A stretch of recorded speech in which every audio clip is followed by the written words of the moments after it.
90 రోజుల కోర్సు పూర్తి చేస్తే చాలు 100% ప్లేస్మెంట్ సపోర్ట్ తో సాఫ్ట్వేర్ జాబ్ మీ సొంతం. వెంటనే కోడ్ జ్ఞాన్ డెస్టినేషన్ ని సంప్రదించండి. అనంతకృష్ణ స్వామి గారు కండక్ట్ చేయబోయేటువంటి క్లాసెస్ 9th February 2025 రాజమండ్రిలో ఉంటుంది, 16th February 2025 బెంగళూరులో ఉంటుంది, అండ్ 2nd March 2025 విజయవాడలో ఉంటుంది, 9th March 2025 అనంతపూర్లో ఉంటుంది.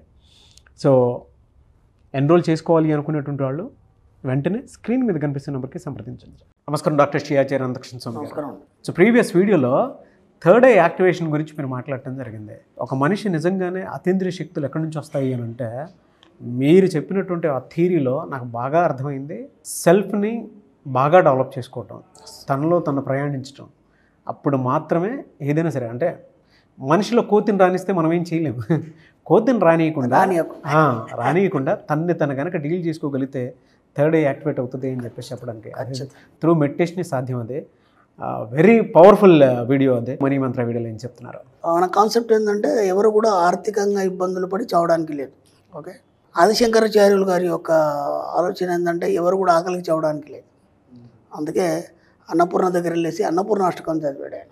దాంట్లో నాకు అన్నింటికంటే ఒక 2 లైన్లు బాగా నచ్చినాయి. అదేంటంటే జ్ఞాన వైరాగ్య సిద్ధ్యార్థం భిక్షం దేహిచ పార్వతి. ఇక్కడ ఆయన అన్నం అడగలేదు, బాగా గుర్తుంటుంది. అన్నపూర్ణ అంటే ఏదైనా ఇచ్చేది కదా ఆమె. అక్కడ అన్నం అడగలేదు ఆయన. జ్ఞాన వైరాగ్య సిద్ధ్యార్థం భిక్షాం దేహిచ పార్వతి. అమ్మ నాకు జ్ఞానం ఇవ్వాలి, వైరాగ్యం ఇవ్వాలి, ఇవి 2 నాకు భిక్ష పెట్ట అన్నాడు ఆయన. ఇవి 2 కాకుండా ఇప్పుడు మన సబ్జెక్ట్కి వస్తే డబ్బు కావాలి, సుఖాలు కావాలి, ఆనందం కావాలి, ఇవన్నీ కావాలి కదా. ఇవన్నీ ఆయన అడిగిన జ్ఞానంతో వచ్చేస్తాయి. ఎందుకంటే నీకు ఒక జ్ఞానం ద్వారా అయితే ఒక ఎలర్ట్నెస్ అనేది క్రియేట్ అవుతుంది. దాంతో నీకు ఏమేం కావాలి అన్నీ సంపాదించేసుకుంటావు, డబ్బు సంపాదించేసుకుంటావు, ఇవన్నీ సంపాదించు. అంతవరకు ఓకే, నాకు బాగా నచ్చింది. జ్ఞానం కావాలనడంలో తప్పులేదు. ఎందుకంటే అమ్మ అన్నపూర్ణ కావచ్చు, సరస్వతి కావచ్చు, ఎవరైనా జ్ఞానం ఇచ్చేవాళ్ళే. శివుడైనా సరే జ్ఞానం ఇచ్చేవాడు. ఎందుకంటే అన్నిటికీ విద్యలకు ఆయన్నే ఇది కాబట్టి. వైరాగ్యం ఎందుకు అడిగాడు? అన్నీ సంపాదించేసావు, అన్నీ చేసావు, లేకపోతే నీకు జ్ఞానం సంపాదించేసావు, జ్ఞానం కాగానే ఏమంటే వైరాగ్యం ఎందుకు అడిగాడు ఆయన అనే దాని మీద నేను చాలా లోతుగా పరిశీలించాల్సి వచ్చింది.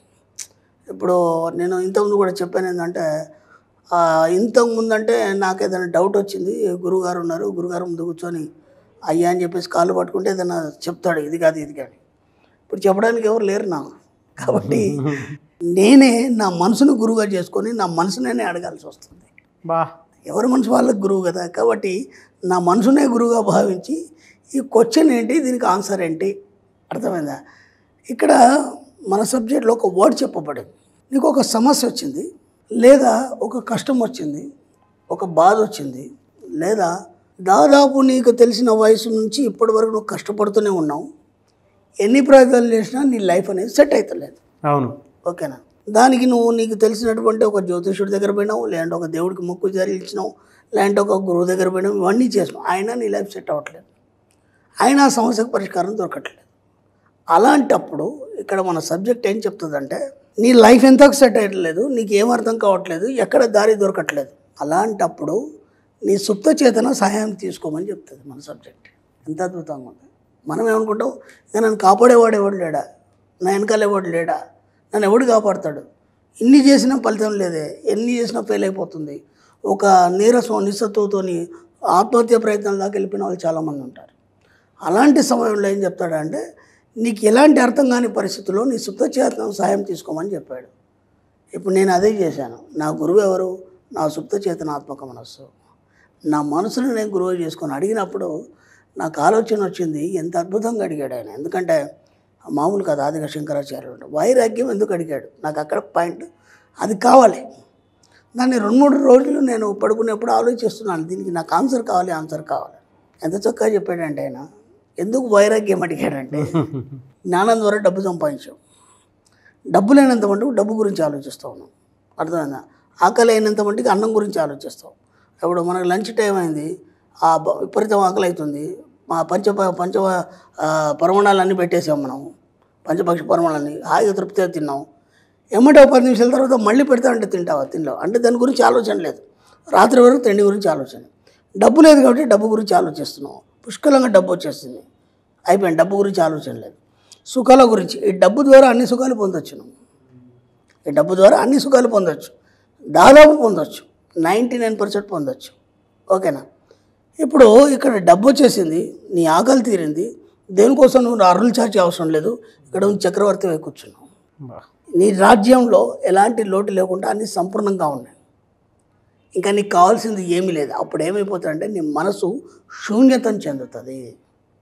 నీ మనసు ఎప్పుడైతే శూన్యతను చెందుతుందో దట్స్ కాల్డ్ వైరాగ్యం. వైరాగ్యం ఎందుకు అడిగిందంటే మీకు అర్థం కాలేదు. వైరాగ్యం రావాలంటే ముందు ఇవన్నీ రావాలి. ఇది లాజిక్. అర్థమైందా? జ్ఞానం తర్వాత వైరాగ్యం ఎందుకు అడిగిందంటే వైరాగ్యం రావాలంటే ఇవన్నీ రావాలి.